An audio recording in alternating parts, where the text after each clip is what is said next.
What should mining education cost? Enough to cover expenses? Enough to stay exclusive?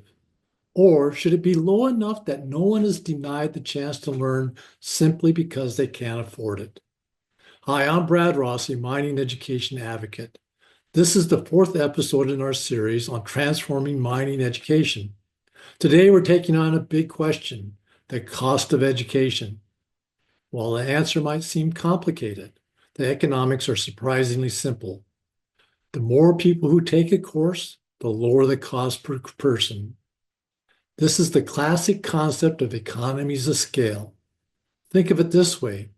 If one person takes a course, the full cost is on them. But if 100 people take that same course, the cost can be divided and everyone pays far less. And it's not just theory. This happens in real life. Let me show you. Let's look at 4 real-world examples of mining and professional education. Each has a different model, different reach, and most importantly, different cost per hour of delivered content. First, the University of Arizona, where I taught for 6 years. The cost per credit hour is over $1,300 for non-resident students.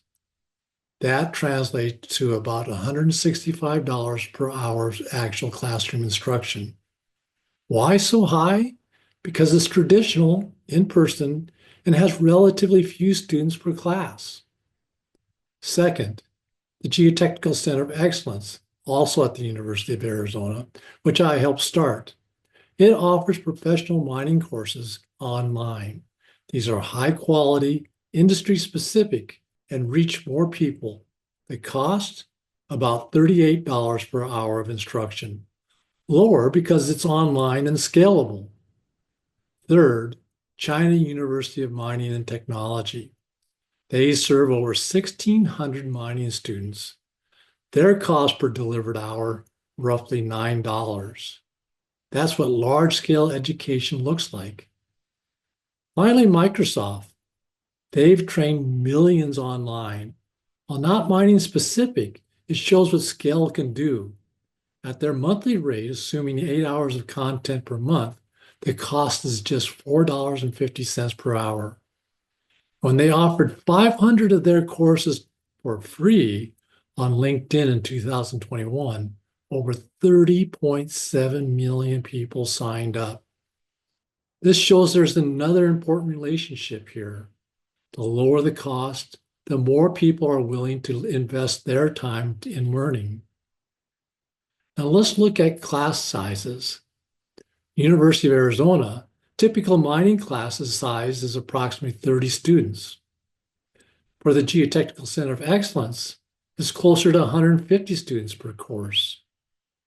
Whereas China's University of Mining and Technology, it's closer to 400 students. Then there's Microsoft. I estimate approximately 2,000 students per paid course. And in the case of their free offerings, an average of 61,000 students per course for all 500 courses offered. What happens when you plot these on a chart comparing cost per hour versus the number of students? You get a powerful curve, a real exponential drop in the cost per student. The data fits an exponential power curve with a correlation of over 0.99. That's nearly perfect. It shows a clear truth. As the number of students increases, the cost per hour drops fast. This isn't just about saving money. It's about removing barriers. When Microsoft made their courses free, participation skyrocketed. That shows how pricing affects access and how access affects scale. When the price is zero, the only remaining limiter is interest and opportunity. You're able to see the real demand for courses by people who want to build skills and have a better future. So, what does this mean for mining? If we only look at education at the mine site level, it will always be expensive, like traditional university courses. If we expand our thinking to a company level, we get better efficiency, like the GCE. If we go on then to the national level, the courses will drop again. sort of like China University of Mining and Technology. But if we go global with a unified platform that reaches anybody who wants to learn, that's where we unlock the lowest cost, like Microsoft. And here's the kicker. What if mining followed Microsoft's lead and offered core skill building courses for free to the learners? That would change everything. We can create a workforce that can always learn and grow, making our employees and our companies more successful. We'd offer real opportunities to people and communities near our operations. That will build trust and help us gain a social license to operate. We could attract more professionals from other industries by showing that we invest in people. And we could offer education packages instead of severance packages during economic downturns, retaining skills and positioning ourselves for future success. That's how we eliminate the skills gap in our industry, delivering education at a large scale and no cost to users isn't fantasy. This is what YouTube, LinkedIn, and other platforms already do. The difference is that we could build a mining specific version run by an industry institute designed and dedicated to affordable education. By doing that, we can control the quality, set the priorities, and make education both scalable and effective.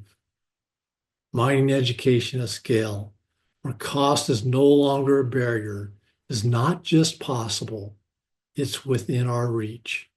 And it's a goal worth working together for. Thanks for listening. If you want to explore more topics like this, check out the rest of our podcast series on transforming mining education. Just scan the QR code on your screen. Plus, follow us for future episodes. Our next one will explore what is an imperative for mining education. And as always, your questions, comments, and shares are welcome. Let's keep building the future of mining education together.